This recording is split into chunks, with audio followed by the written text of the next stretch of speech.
Well, good evening, everyone. Welcome to Health and Hope. This is element 23 out of how many elements are there? You guys know? 26. So we're getting close. Get close to the end. When we get to the end, we're going to start back over at the beginning. And so for those of you who kind of came in halfway through or whatever, it'll actually feel more natural when we start at the beginning because we'll be starting with the starting stuff. Yeah. Hopefully we'll fill you in. But of course, we're following the life book, so you can always go back and catch some of those things there as well. And hopefully the second time through, especially for the people that went through the first time, it'll be really important to kind of lean into the life book. At that point, you'll already have a kind of a background knowledge, so things should come pretty easily, and it'll be easier to really, connect and engage. Well, hey, we're going to dive right in, mastering our thoughts and emotions, because one of the things that I've realized as I've begun to coach more and more people is that our mindset has so much to do with our program. And actually I was talking to Lois, who's had a really rough couple of weeks and is going, man, I haven't lost much weight. And that doesn't surprise me at all, because I find that people who are stressed out are dealing with a lot of stress or a lot of emotion really struggle to lose weight. And it has to do more with, it's not even just what you're taking in and the energy you're spending, but it has a lot to do even at a molecular level with cortisol and different hormones and things like that your body is producing when you're under a lot of stress. Some of those stresses are unavoidable. Sometimes things happen, bad things happen, life happens to us. Even when bad things happen though, we still have a certain level of control over, the inside, our inner voices and what's going on. And then a lot of times we kind of just create the drama ourselves, right? So element 4 is all about mindset, and we covered that quite a while ago, and there's several different areas of our mindset that need to be addressed. So we're going to address some of that tonight. And here's another Dr. Anderson quote. Think about whether you spend as much time in the mental gym as you do in the physical gym, because what happens in here is just as important as what happens out here. And so many times we try to make it all just physical, mechanical, calories in, calories out, that's all that matters, right? I wish we'd have a whole lot more control over this whole thing, but it tends to be much more complex than that. So stress and negative mindset issues actually make or break a person's ability to grow and be successful in all kinds of areas, not just your health journey, but in business, in relationships, in your own personal well-being and happiness. Now let's go back though and talk a little bit about some of the things that we did go over in chapter 4, a little bit of a review here. So we talked about what it means to live above the line and below the line. Okay, above the line thinking, below the line thinking. Above the line means you're open and curious, you have a growth mindset. Maybe you've run into somebody who's just a really attractive personality. They just seem to be a sponge. They're excited. They are very positive about life and things like that. They seem to be we would call them healthy, right? Mentally, mindset, emotionally healthy. And when we are below the line, we're closed, we're defensive, we want or feel the need to be right, and we have a tendency to be very guarded, right? Closed down. Maybe you've met people that just didn't seem real connective, and they were living below the line. The truth is, we've probably all been there at different times, right? And we usually, we kind of, some days we're here, and some days we're here, and some days we're all the way down here, other times we're up here. But what we want to do is we want to begin to install the kind of habits and do the kinds of things that can help us to live above the line as much as possible and make that kind of the way we live. There's a lot of things that contribute to that. I personally believe that faith has a tremendous impact on that. A lot of it is just our surroundings, the kind of people that we surround ourselves with, the kind of circumstances that we get ourselves into. Unwise decisions can get us into places where it's hard to stay above the line, right? But we can choose internally if we're going to live above the line And this opens the way to new habits and new neural pathways. When we talk about this whole program, one of the important things for long-term health and a real transformation in our health picture is being able to take in new ideas, be able to embrace new ideas. Have you ever noticed that when you're open mindset, when you're above the line mindset, you have a tendency to grow, to accept new things, to be able to install new habits. When we're below the line, we're very negative. Poor me. I can't do that. I don't want to do that, right? Why do I have to give up that? Oh man, I hate this. Anytime we're kind of in that space, it's going to be really, really hard to be open to new ideas. But when we have an open, curious growth mindset, the new ideas come along and we go, I bet I could learn something from that. You know what? I'm going to give that a try. Maybe it'll actually work. And so we give it a try. That's one of the things I love about what I'm doing is people give a new program a try and then, oh my gosh, I can never lose weight. I can never do this. I can never do that. And here it's working. Wow, that's awesome. Part of my job is to help people have an open mindset.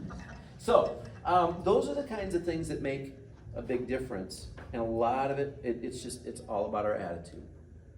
How are we receiving the kinds of things that we're dealing with? So above the line, below the line mindset is a huge part of this. We covered that in chapter 4. Another thing that we talked about in chapter 4 is the level of thinking, right? The kind of thinking that we use to approach situations. For example, there's our lizard brain. You ever heard of this stuff? Have you ever seen this stuff? Yeah, lizard brain is that really basic, we just respond to stuff. We don't think about it. We don't have a plan. There's nothing else guiding us. And so stimulus comes along, and it's like a lizard. You guys ever been like down south, and the little lizards are? I love those little things. I'm like a big kid. I've always wanted to catch one, but you can't get close enough to them because as soon as they see you coming, they're gone, right? Yeah. They just respond. The stimulus, they respond. They're afraid of you. They're just out. Maybe. If they were open mindset, maybe I would have some food to offer them, right? But of course, no, I want to catch them and put them in the box. But anyway, no, the lizard mindset is very reactive. There's a stimulus, and we react, right? Something bad happens, we just react. We go off the rails, or whatever, right? Sometimes it's positive. Something good happens, and we jump in both feet when we shouldn't have jumped in at all. But it's that automatic response. The Labrador is more emotional. Right? It's reactive, but it's based on how things make me feel. The Labrador is that nice dog that wants to be petted, wants to be comforted, is always looking for affirmation, always looking for attention. And so sometimes the next level of thinking up is very emotional thinking. It's kind of like when Thanksgiving comes, right? And we know that certain foods are going to be there, made by certain people. And we're so looking forward to the comfort that moment's going to bring, right? There's no way I can go through Thanksgiving without the pumpkin pie. Right. Right? I can't. It won't be Thanksgiving if I don't have the pumpkin pie. That's kind of an emotional, kind of a Labrador response. Is the pumpkin pie helping you? It's really not. And then there's the human thinking, and this is. You'll also notice that these kind of follow levels of maturity, right? As children, it's okay to respond like this. Somebody took my toy, I smack them and I cry, right? That's okay at 2 years old. We all understand that. It's not okay at 25 or 30 years old. Kids have a tendency to be very emotional if things aren't going their way and they're just not feeling good, right? So they have a tendency to respond out of that emotion. But what we should all be doing is maturing to the place where we have that process of thinking. That thinking that says, I need to think ahead. I need to think of consequences, right? I want to think about tomorrow.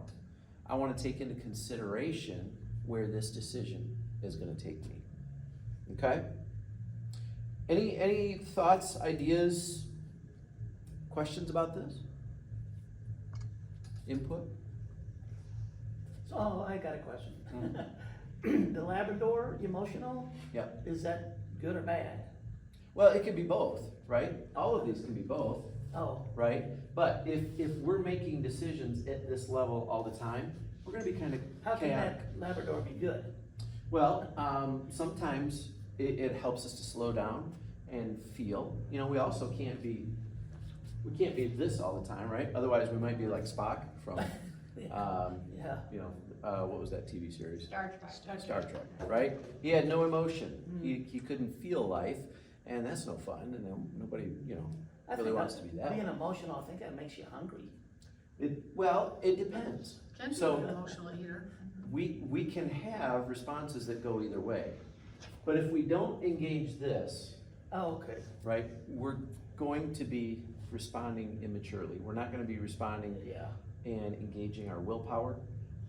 We're not going to be really thinking about the future.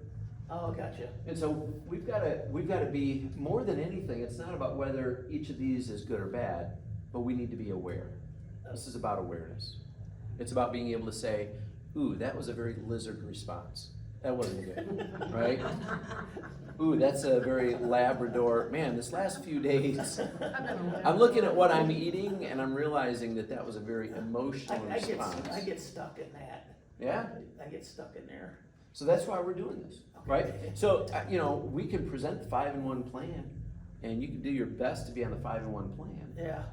But throughout this whole thing, and especially when you get to your target weight, if you haven't learned how to deal with these kinds of things, what's gonna happen? You're gonna get fat. You're just gonna be right back to where you started.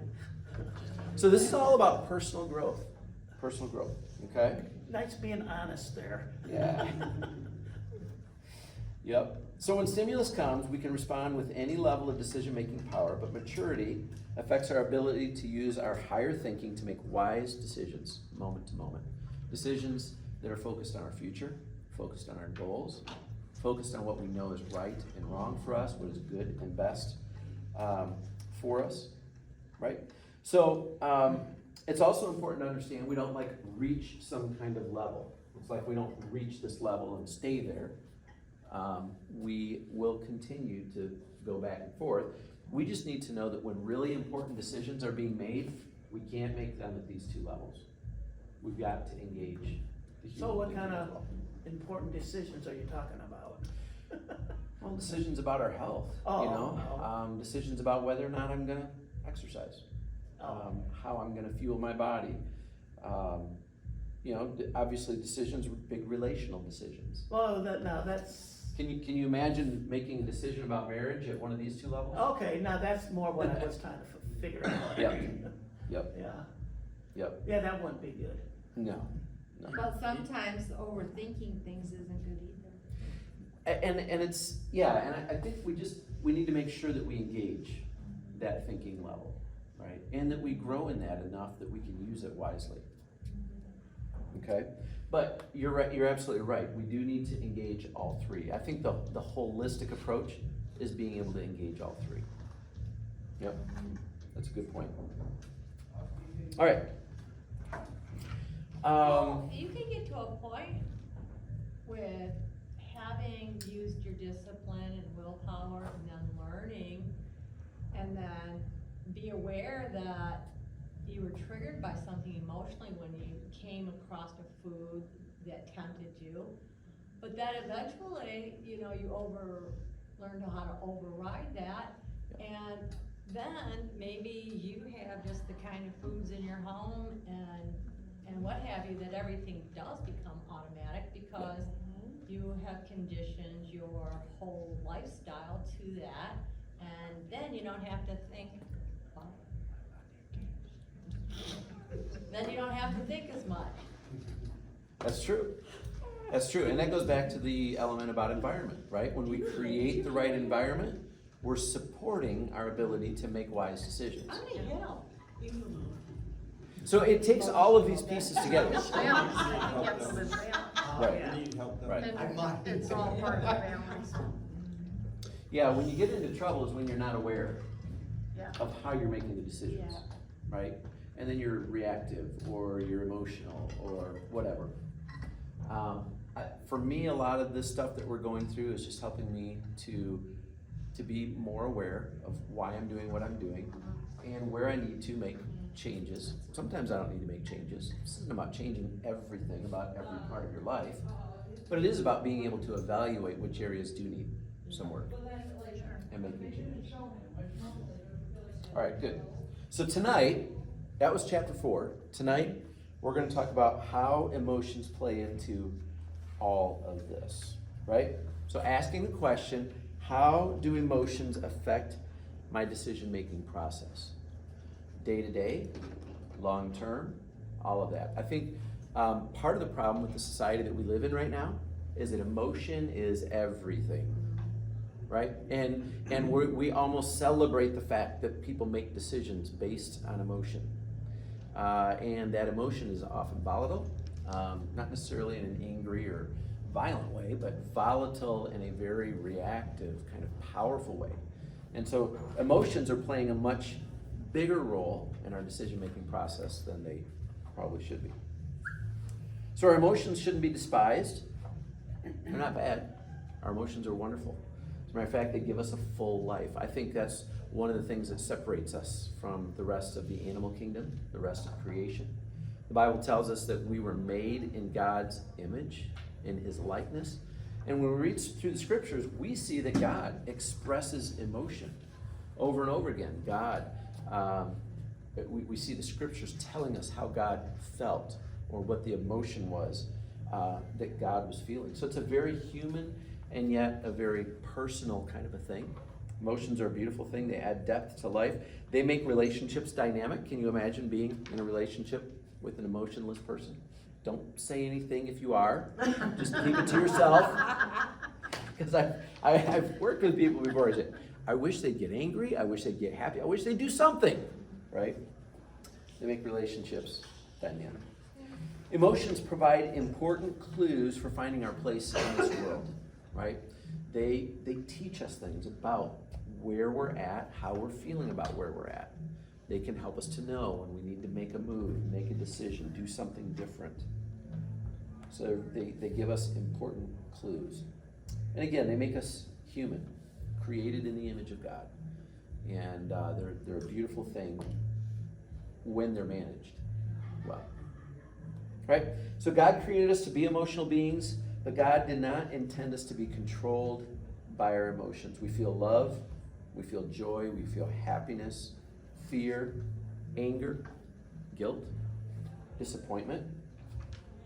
And emotions can be helpful indicators of what's going on in our heart. But our emotions cannot be trusted to lead or control us. Our emotions are great messengers, but they're not good managers. That's a good quote, right? Allow them to speak to you. Allow them to tell you what's going on. But don't allow them to make the decisions about what you're going to do with that information, right? Say that quote again. Our emotions are great messengers, but not good managers. Yeah, And we don't want to bottle emotions up. that's right. And that's what we're going to talk about tonight. We're going to talk about what do we do with emotions then, right? What do we do with them, right? If we're not going to let them control us, if they're not here to make the decisions and tell us what to do, then what do we do with them? How do we deal with them in effective ways? The truth is, if they're not submitted to God and to truth, the truth of the world around us, and they're not managed well, they tend to produce results that are not God-honoring nor helpful to us. And as people created in God's image, I believe that that's a very important aspect. So, in the video that I watched, it referred to emotions as energy in motion. You ever thought about that? I mean, think about the emotions that we have, whether it be sad. Sadness has a tendency to move us in a certain direction, give us certain feelings, help us to experience certain things. Happiness or joy has a tendency to have a certain energy. It brings an energy. It's a motion, an energy in motion. But being controlled by our emotions can make us shallow. Have you ever seen somebody who's been completely controlled by their emotions? Immature, unstable, dramatic, toxic. Those are some of the things that we see when we allow our emotions to control us. And again, I'm gonna talk like a preacher because I am a pastor. So you just gotta put up with that whenever you're listening to me. But we also, I believe it's important for us to understand where that comes from, that our emotions are affected by our fallen sinful nature. So I think if we can understand the role that that plays, then it allows us to separate that out and say, that's a problem that has to be dealt with. It's a problem that has to be managed, right? So they must be interpreted and managed through truth. So here are some things that we have a tendency to do. When we respond to emotions with certain activities, and that's what we were talking about when it comes to what we're doing here, we have a tendency to think in terms of, well, I'm an emotional eater, right? So those are what we call buffering actions, right? Eating, sleeping, maybe my emotions, if I'm feeling sad, I'm just gonna go to bed. I'm depressed, it drives me to just go to bed. Using drugs or drinking, we've known that. We know that that is a way for people to deal with emotions. It may cause us to become controlling, not just of ourselves, but of try to take control of circumstances, take control of other people. Sometimes it drives us to exercise. Sometimes when I'm really emotional, I just want to go out for a bike ride. I want to burn some of that energy, right? That's good. I also clean. Ask Jen. If I'm cleaning really hard, here's a good reason. Something's driving me, right? Emotions can cause us to talk, gossip, say and do things, enter into conversations and relationships in ways that we shouldn't. Maybe shopping. Oh, yeah. Right? I actually go the other direction. Don't you dare spend a thing. Right? Watching TV. I know for me that's a big one. A lot of times that's the way I buffer when I'm emotional. And my emotions are wearing me out. Either way, I'm super excited about something, or I'm really frustrated and struggling with something. Sometimes I'm like, I need somebody else to think for me for a while. So I just turn the TV on and let somebody else tell a story. By the way, that's a very dangerous thing to do, especially with TV, what's on TV these days. But what about swiping on your phone? Yeah, you know what I'm talking about, right? YouTube or Facebook. Or have you ever sat down and you find yourself going from reel to reel to reel, or video to video to video, and all of a sudden an hour and a half is gone, and you're like, oh my gosh, what did I do? So those are, and the reason it's important for us to identify these is because those are things that show us that we're trying to escape. We're buffering because of the emotions, right? Are there any you can think of that aren't on the list?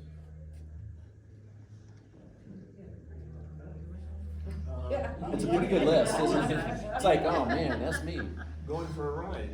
Going for a ride, You're okay. bored and you just want to get out of the place and go for a ride. Yep. It's fresh air. Yep. Very good. Working? Working, yeah. Absolutely, yeah, that's a really good one for, Everything else is lemons. yep. Especially for A-type personalities, man, that is a great escape. Listen to real loud music. Listen to music, right?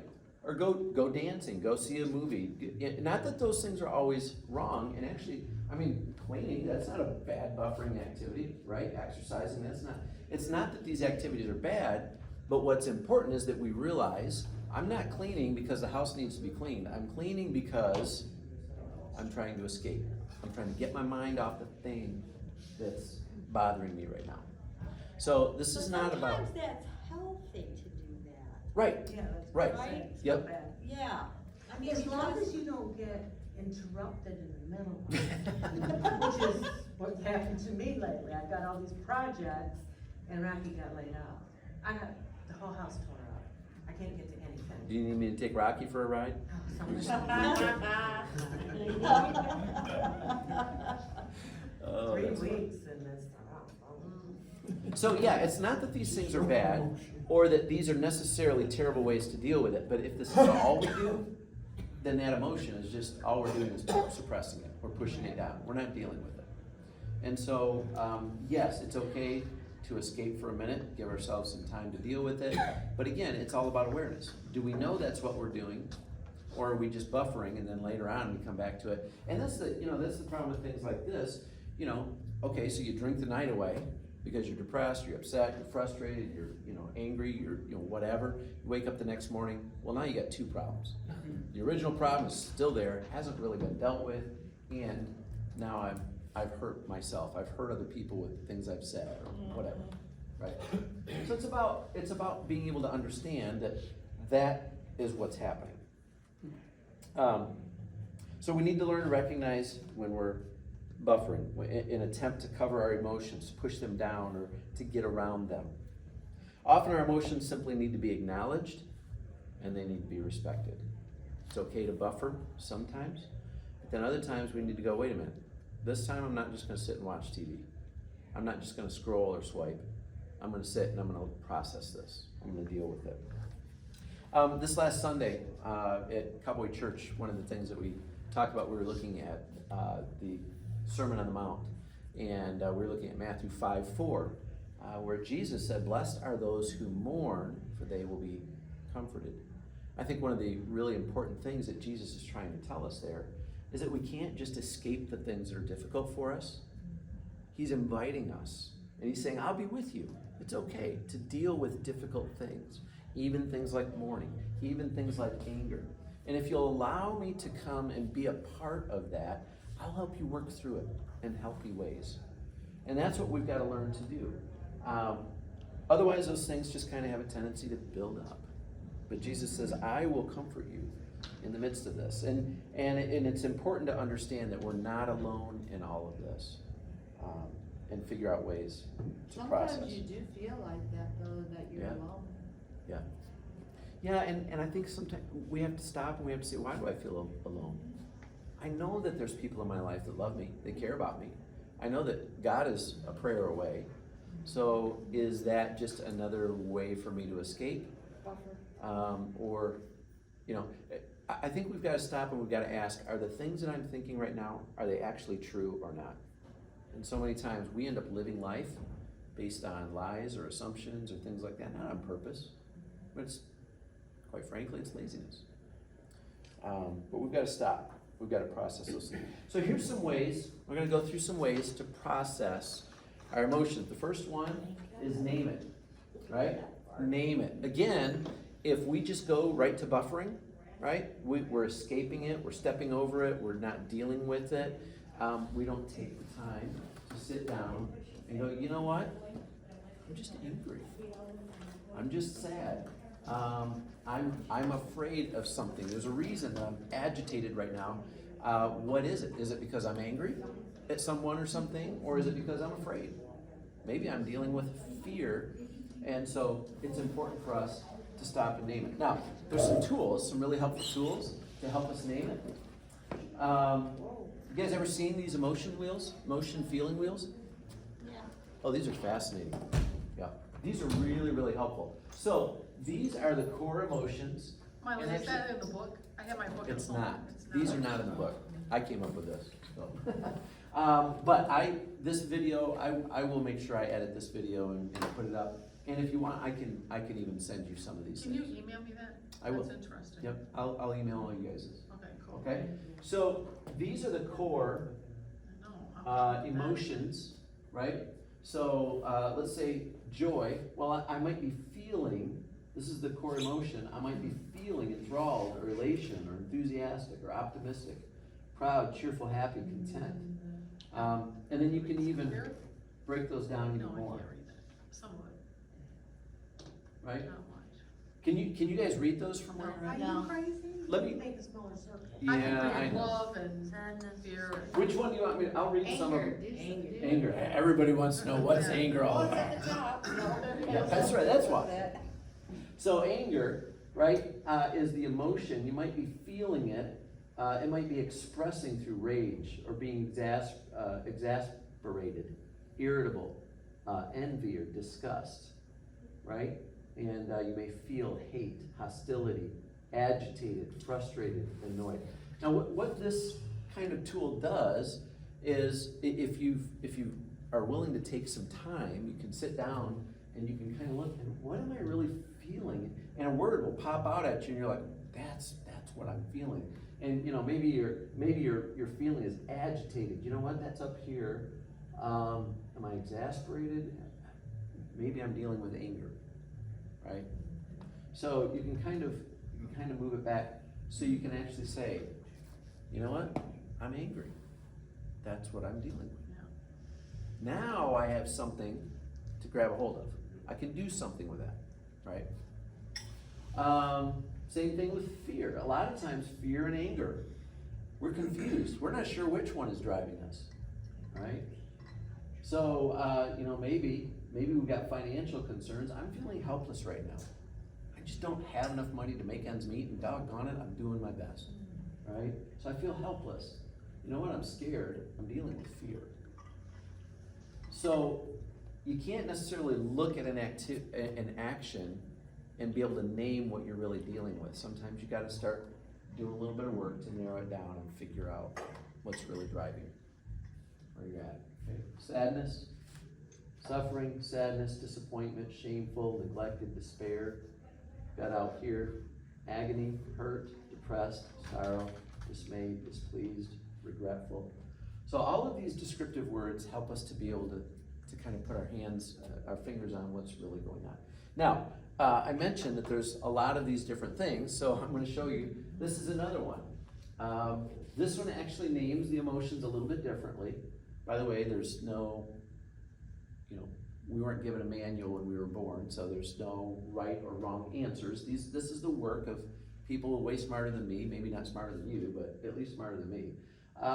And so this is a different list of words, and you may want to look around until you find a wheel that fits you and kind of your mode a little bit better, okay? Same thing, lots of different descriptive words, and here's another one that I found that I really like.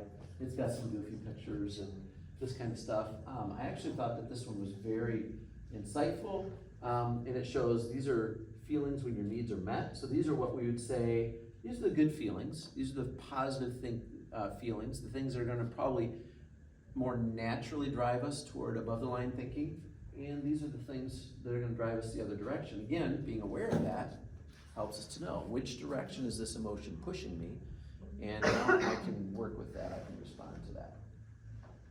Okay? All right, lots of information there. All right, here's another thing, and I honestly, as I went through the book and through the other training, this one didn't resonate with me. Maybe this will resonate with you. But they said locate it. Where do you feel the emotion in your body? Now,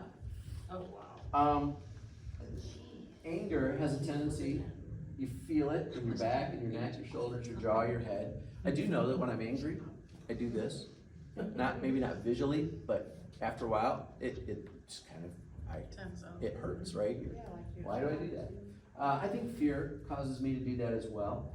And I do feel joy kind of comes from here, right? The other stuff I didn't really connect with as much. What do you guys think of this? I think it's great. Yeah? I think it's true. Yeah, it's sad in the chest, you can feel that. Yeah. So being able to locate it, again, emotions are so elusive. And I think a lot of the reason that our world just is so emotionally driven is because we don't really understand emotions. We don't have any idea what to do with them. We just feel them, so we react. And I think this is personal growth kind of stuff. It helps us to learn ways that we can deal with our emotions that can help us be wiser and better at making decisions in the midst of them. Okay, any other questions or thoughts about this? All right, describe it. Sometimes it's good to literally write down what you're feeling. Write down. I think this is why journaling, this is why people that have what do you call it? Diary. Yeah, I think that's processing it by naming it, by locating it, by describing it, right? Those are the kinds of things that help us to zero in on what's going on. And I think there's an alignment that happens in our spirit with what's going on. And the busyness of the world that we live in keeps us from pausing long enough to really be able to connect with these things. I think it's important to ask questions like, what is this feeling or this, this thing that I'm experiencing? What is it doing to my thoughts? Is it causing me to think some dark things? Do I want to rip somebody's head off? Do I want to go tell somebody off or gossip about them or something like that? How does it manifest in you, right? How is it causing you to behave? How does it affect your decisions, your mood, your attitude? These are things we don't stop to think about. But doing that helps us to get a handle on and deal with things. And Mylan, I noticed, two of my children are parents, so they're very good with their kids. They go, and one's only 2, but they say things like, are you frustrated? Tell me when you're frustrated. Yeah. Because, our parents are old school, like, quit your crying. Right. Or I'll give you something to cry about. I mean, they're like old school, like, stop crying, but they're so, and it's not like they're really coddling, but they go, are you frustrated? Are you frustrated because you can't do it, would you like help? So they kind of talk That's to good, yeah. I agree 100%. Yeah. My little Yeah. 5-year-old granddaughter knows her business. She knows exactly how Right, I am she's feeling, and she frustrated calls 'cause you help people out. Like you're not being nice. Right.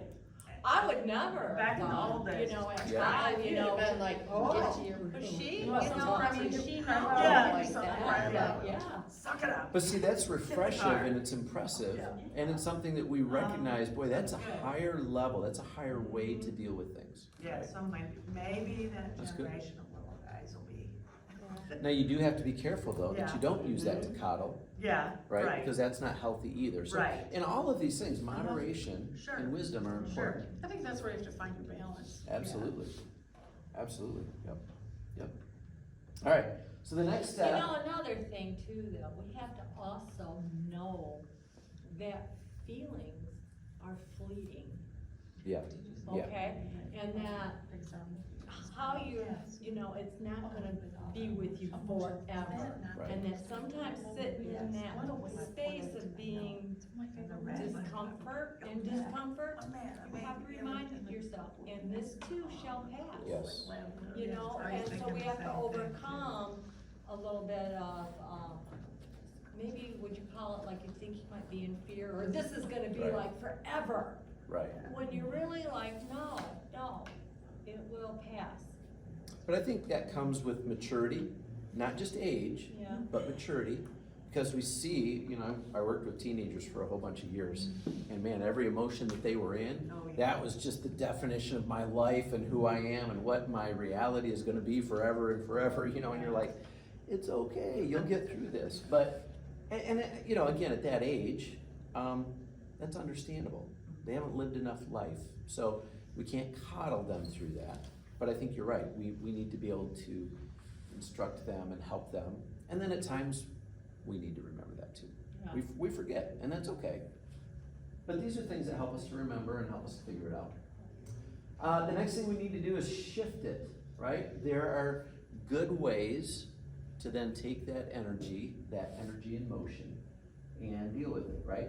Deep breaths, breathing exercises. It's a great way to deal with something. We know that if you're angry in a moment and you want to respond in one way, if you take a few deep breaths, it'll give you a level of control. We can shift that emotion and we can deal with it not with our Labrador brain, but with our human brains. Engage and notice your entire body. Again, that's kind of a centering activity. Acknowledge and let thoughts pass without fighting them. That comes back to accepting the emotion. This is not about trying to dismiss or trying to undermine or cancel the emotion, but it's about accepting it. I have a word that can help calm you down Okay. when you get emotional. It's called wasu. Wasu. If you're really emotional, uptight and everything, just say real calmly, wasu, Okay. wasu, and it will like calm you down. Yeah, I used to have a very similar word. Ice cream. Ice cream. Yeah, and it's good for each of us to find our own thing, right? Where And, is And I think everybody does. yeah. If they have their I own. had a young man that worked with me, and he'd get up, real uptight and everything, he'd go, Wasu, Wasu, and he'd calm right down. Calm him down. Yeah, he'd calm down and he'd be good. Yeah. So centering words, centering thoughts, centering ideas, different things like that can work. Well, it's actually breathing in and breathing out, both those things. Yeah. Wasu. Yeah, I think that's part of it. Ice cream. It's the breathing. Yeah, so you're. That's good. That's Cafe good. latte. You really sure you guys wanna miss, Health and Hope nights? You never know what you're gonna hear. This is good stuff. Strawberry shortcake relieves me, it gets me. There you go. So make sure you give yourself permission to feel what you're feeling, accept it, right? And here's some other effective ways to kind of manage those emotions. Meditation kind of goes along with this. By the way, I wouldn't recommend Eastern mysticism meditation where you empty your mind, but I think meditation is about being able to, the word meditate, as we read it in the scriptures, actually is the same word that's used when describing how a cow chews its cud. You guys know how a cow's stomachs work? They got 7 stomachs. They eat, and it goes down and partially digests, and then they bring it back up. Well, what's important for us is to bring back, to be able to recall ideas, trainings, teachings, things that we know, bring them back, and then center our thoughts around the kinds of truths that are going to help us in a given situation, right? I think prayer is one of those things. You can even ask God to help you to figure out, what are you feeling? What am I feeling in this? Sometimes I'm so confused about what's going on, I don't know. I need some outside help, right? And then how should I interpret or deal with this? Isaiah 26:3 says, you will keep in perfect peace those whose minds are steadfast because they trust in you. In other words, when our trust is on something bigger and more important than us, when our trust is on God, it kind of centers us. All of a sudden our world doesn't feel as chaotic, doesn't feel like it's falling apart. My world is built on something much bigger than the moment I'm in and what I'm feeling. We can talk to others that we trust. I think you got to be careful who you talk to about your emotions, right? We don't want to cast our pearls before swine. We don't want to put our important thoughts and ideas and stuff in front of people that will trample on them. But I think it's important for us to develop the kinds of relationships where we have people we can talk through things with. It's amazing how just simply saying what's going on speaks to us, helps us to figure things out. And then Dr. Anderson's strategy, stop, challenge, and choose. Very similar to what Jesus said, take every thought captive and make it obedient to Christ, or make it obedient to truth. But stopping, being aware of what's going on, challenging that thought, challenging that emotion, not canceling it, not putting it down, but saying, am I really believing correctly about this situation? And then choosing a way forward. And then last, learn from it. Learn from it. Allow your emotion to speak to you. What do I need to let go of or mourn if I'm dealing with sadness? If I'm dealing with anger, what wants to be stopped, changed, or ended? Remember, we said that emotions are great messengers. They tell you something's going on, good or bad, right? Now, what do I learn from that message, and how do I respond to it? Fear, what wants to be known, or what needs to be discovered or understood? How can I deal with this without trying to buffer? This is a good question. How is this emotion causing me to think irrationally?